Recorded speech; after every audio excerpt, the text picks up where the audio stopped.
Alô, estudantes da EJA. Espero que estejam todos bem.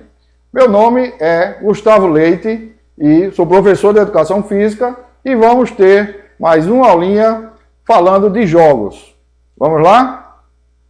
Hoje nós vamos tratar sobre uma categoria dos jogos, os jogos esportivos. Vamos trabalhar aqui seus conceitos e a diferença entre jogo e esporte, que é importante a gente destacar sempre. Conceito de jogo. O jogo é uma atividade ou ocupação voluntária exercida dentro de certos e determinados limites de tempo e espaço, segundo regras livremente consentidas, mas absolutamente obrigatórias, segundo o Izinga. Então, o jogo, ele tem esses limites determinados de tempo, de espaço, de lugar. Mas, também, com as suas regras, isso é estabelecido, determinado pelo grupo que vai participar. Esse jogo, ele pode vir pronto, também tem isso. Ele pode vir pronto. Você vai jogar, as regras são aquelas, tal, beleza. Mas você pode também, com aquele grupo pequeno, que jogou ontem, que está chegando, que está sempre ali, não tem nenhum problema. Você pode modificá-los. Isso, inclusive, facilita de acordo com quem está participando. Se é um grupo, vamos supor, que já conheça daquele jogo, ele pode ter uma regra que dificulte mais. Se é um grupo que tem menos experiência, pode também fazer alguma regra, ou todas elas, que também facilite. Principalmente na aula de Educação Física, que aí a gente tem que oportunizar a todas as pessoas. Alguns têm mais experiências, outros têm menos. Diferença entre jogo e esporte. Isso é uma pergunta que sempre vem e que muitas vezes os alunos não entendem essa sutileza. Vamos lá. Pode-se dizer que o jogo se diferencia do esporte, uma vez que imprimimos um caráter lúdico. Pode ser modificado a qualquer tempo, interrompido e a qualquer instante e transferido a qualquer hora. Isso, o jogo. O esporte tem as suas regras pré-estabelecidas, o seu tempo. Por exemplo, você vai jogar uma partida de vôlei. Um set é de 25 pontos, com a diferença de 2. O terceiro set também. O último set vai até 15. Então, tem a marcação da quadra, que existe, né? 9 por 9, 18 por 9 de largura, a altura da rede. Então, essas são as determinações que já existem no esporte. No jogo esportivo, no jogo e no jogo esportivo, que é o nosso assunto, isso aí pode ser modificado. O jogo não deve estar sujeito a ordens ou regras rígidas, tendo como características marcantes a liberdade e o prazer. Como eu acabei de falar, o jogo, diferente do esporte, não tem a regra rígida. O esporte tem aquela regra estabelecida, pré-estabelecida, e que quem for participar deve obedecer. O jogo, de uma forma geral, e nesse caso o jogo esportivo, repetindo o que eu disse anteriormente, vocês que estão participando podem fazer essa demarcação de espaço, lugar e regras. Em relação à característica que eu falei agora, de liberdade, essa liberdade de mexer nessa estrutura. E o prazer é uma característica do jogo, essa questão do prazer, da satisfação, do lúdico, do brincar. Então, embora no esporte você também tenha prazer em jogar, mesmo que seja marcado, organizado, tudo certinho, que você tenha que obedecer aquelas regras. Não é que não tenha prazer, mas ali você não pode mexer, nesse sentido. No jogo, é característica a espontaneidade, flexibilidade, criatividade, representada de diversas formas, próprias de cada cultura. Essa é uma questão. Nossa cultura é diferente, por exemplo, da China, da África, de um país mais ao norte, da Finlândia. Então, dentro do jogo, o grupo que vai ser criado vai ser um retrato também dessa cultura, de acordo com o lugar e com a questão que ele esteja inserido lá. Não tem isso, faz parte do jogo, e caracterizar também essa cultura do lugar. Flexibilidade para você mexer na estrutura, como eu falei, criatividade para você implementar, criar novas regras. Então, ele trabalha com várias características e que isso que compõe o jogo. As regras existem sem a rigidez aplicada aos esportes, mas são previamente discutidas e combinadas pelos participantes, que poderão modificá-las ou não, de acordo com o interesse do grupo. Reforçando o que eu já venho falando, porque essa é uma característica bem forte, da questão das regras. Então, também, o interesse do grupo. O interesse e o nível das pessoas que estão participando. Eu digo o nível de conhecimento, o nível esportivo. Então, isso faz com que você se sinta participante daquele jogo. Você tenha mais uma identidade com aquele jogo. Isso facilita muito. Facilita assim, no sentido da aceitação, facilita no momento da construção, principalmente se referindo à aula de educação física, onde todos têm o direito de participar, e não aquele que é mais habilidoso no futebol, por exemplo. Ele pode ser menos em outras questões. E tem aquelas pessoas que têm menos experiência, pelo contexto de vida delas.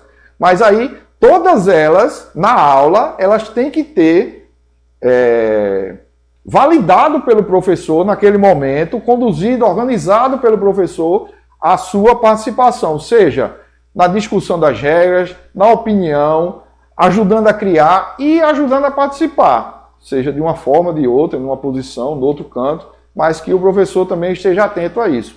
E, a partir daí, ele, quando sai da escola, porque todos os conteúdos que trabalhamos na escola, em todas as disciplinas, elas devem ter essa aplicação fora dos muros da escola. Então você vai levar esse conhecimento que você tem direito a ter acesso na escola, essa oportunidade de criar, de participar, que isso aí é um momento de reflexão, porque a escola também deve criar o cidadão crítico para observar e construir, participar da construção da sua história, seja ela em jogo ou em outros âmbitos.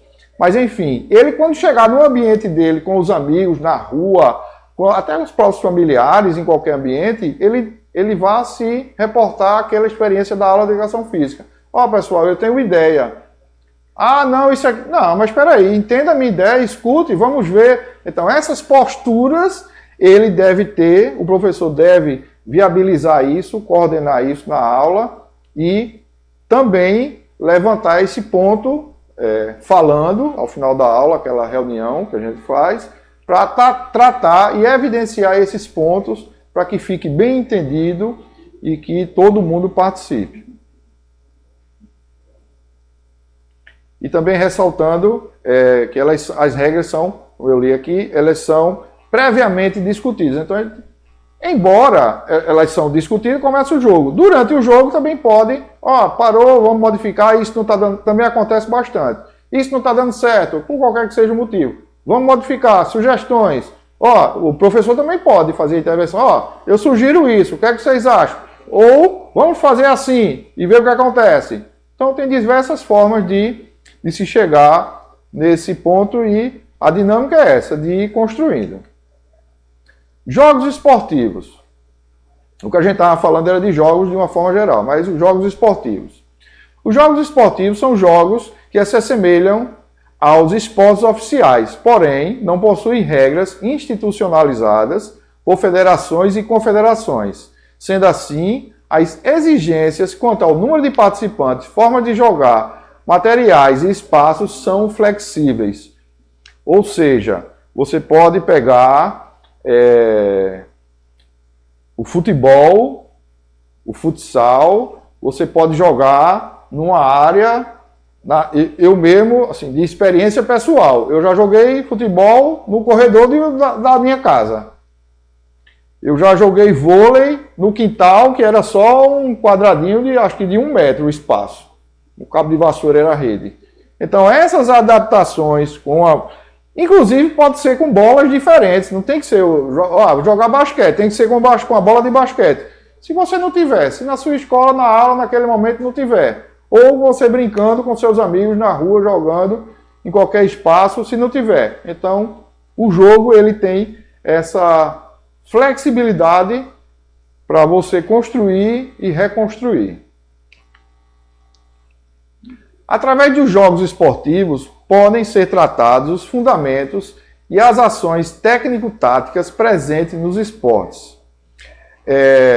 Como, por exemplo, futebol, futsal, a pelada, a barrinha, a pelada no sentido da total flexibilidade de regras. Às vezes você joga, por exemplo, tem campos que você vê os jogos de pelada de diferentes dimensões. E existe uma dimensão oficial. Então, você pode jogar, você vê espaço, você vê rua jogando na rua.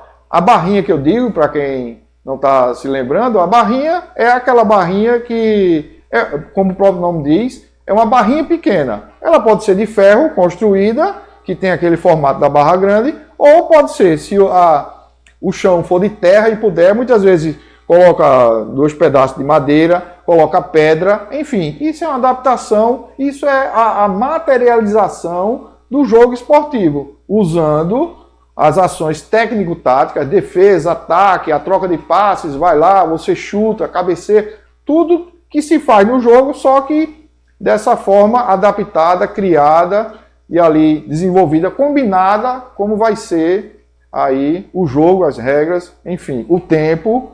Muitas vezes, por exemplo, uma adaptação grande nas peladas, ou é por tempo, ou é pelo número de gols. Isso é uma coisa totalmente adaptada, criada, recriada e que vai passando. Quem inventou? Até nem sei, mas é que vai sendo assim. Isso é uma característica nossa que eu conheço, que é do meu cotidiano, da minha infância e que eu presencio. Voleibol, por exemplo, 7 cortes, controle, usando novamente os gestos do voleibol. Basquete, e por exemplo, esses 7 cortes, pode ser no espaço grande, pode ser no espaço menor, o controle, isso também independe. Basquete, 21, que é de você ficar arremessando para fazer o 21 pontos, arrodeando o garrafão, tapinha, que é onde você arremessa e outra dupla fica embaixo, tem que pegar a bola no ar, ou faz o passe ou arremessa. São variações que não é o jogo, o esporte basquete, usa os movimentos para fazer esse jogo, para criar. E aí, dentro desses exemplos que eu dei, você também pode fazer a sua adaptação, que não tem problema nenhum. O handebol, apesar de Queimada se referir sempre a jogo popular, ele também é um jogo esportivo, porque usa, basicamente, o movimento, o gesto do handebol, certo? Então, ele também entra nessa área de jogo esportivo, sem nenhum problema também.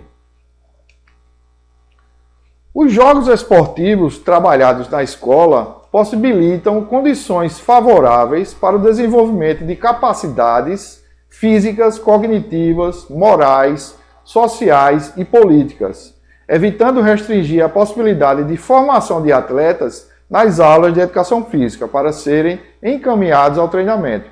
Essa é uma questão importante porque nas nossas aulas de educação física, nas aulas dos esportes, dos jogos esportivos, enfim, a gente nota um certo destaque em algum atleta, em algum aluno.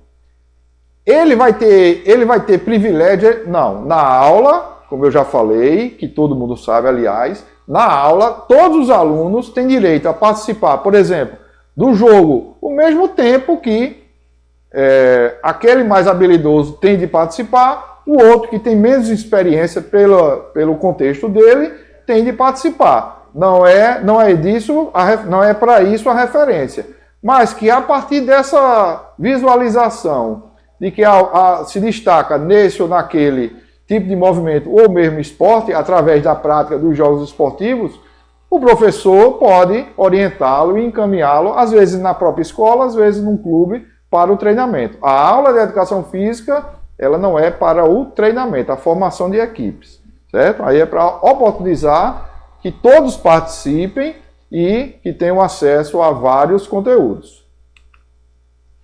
Bem, eu trouxe aqui para exemplificar, por exemplo, aqui é uma bola de plástico que a gente pode trazer para jogar como eu disse antes, qualquer tipo de jogo. Você pode colocar como queimado, você pode a barrinha, muitas vezes uma bola oficial de couro, como essa de futsal, é complicado você jogar, por exemplo, num espaço mais áspero, então essa bola de plástico que a gente usa muito. Se de repente você tiver uma bola pequena de futsal, essas para categorias infantis, também não tem problema, serve para jogar da mesma forma. Temos a bola de basquete. Quando a gente tem o material oficial, é importante também, é interessante que os alunos eles conheçam, manuseiem, mas isso não você não vai deixar de jogar, não fica inviável você jogar se não tiver a bola oficial, que não é o objetivo. O objetivo é de criar, de fazer uso e você entender que ele também está usando, se utilizando do conhecimento dos jogos, dos esportes para criar, a partir dali, criar e recriar o jogo esportivo. Temos também a bola de vôlei, que também é bastante conhecido, o vôlei também é muito popular. Então, inclusive, tem um joguinho que bem característico, do set corte, você pode, num espaço, colocar alguma coisa para servir como rede, nem sempre a gente tem uma rede disponível, pode ser uma corda, e você pode 2 contra 2, 3 contra 3, 1 contra 1, fazer diversos tipos de desafio. Aqui, o tênis de mesa também a gente pode usar como jogo esportivo porque o tênis de mesa não tem, a princípio não teria muita variação, mas aí assim, no espaço oficial da mesa, você pode usar qualquer mesa. Eu, por exemplo, que jogo tênis de mesa há muito tempo, inclusive eu até já treinei, mas brinco de ping-pong, mas eu já pratiquei o esporte e já fiz o jogo esportivo usando os movimentos, as regras, adaptando-as. Porque, por exemplo, eu inicialmente ganhei na minha casa, eu jogava na mesa de jantar, que não é uma mesa oficial de ping-pong. Estreita, mais curta, diferença de altura. Então a gente fazia adaptação. Em outro momento, eu joguei numa mesa menor, bem menor, até numa mesa redonda, com um primo. E, enfim, era o que tinha. Um espaço pequeno, às vezes é em cima de uma parede, não é oficial, mas se joga, se diverte com a mesma felicidade. Inclusive, toda essa adaptação, que é uma maravilha, esses jogos esportivos, os jogos de uma forma geral são muito bons, mas, por exemplo, tivemos a oportunidade lá na minha escola, por conhecimento e amizade, de levar uma turma da escola, entre eles alguns alunos também especiais, para participar na Escola Lubiesca, a quem eu faço um agradecimento, dos jogos internos de lá. Então fomos e passamos uma tarde lá participando, interagindo, novamente um momento de inclusão, lá também tinham alguns alunos especiais, então um momento de inclusão, um momento de participação, um momento de prazer, de lazer, de descontração, o lúdico e a alegria estavam em todo lugar. Então podemos e devemos explorar muito essa temática, que serve não só para a disciplina de educação física, serve para a formação da pessoa, do cidadão, do aluno, e serve também, outros professores de outras disciplinas poderiam utilizar esses conteúdos. Certo? Então, mais uma aulinha, e fiquem na paz. E lembrando, estamos juntos!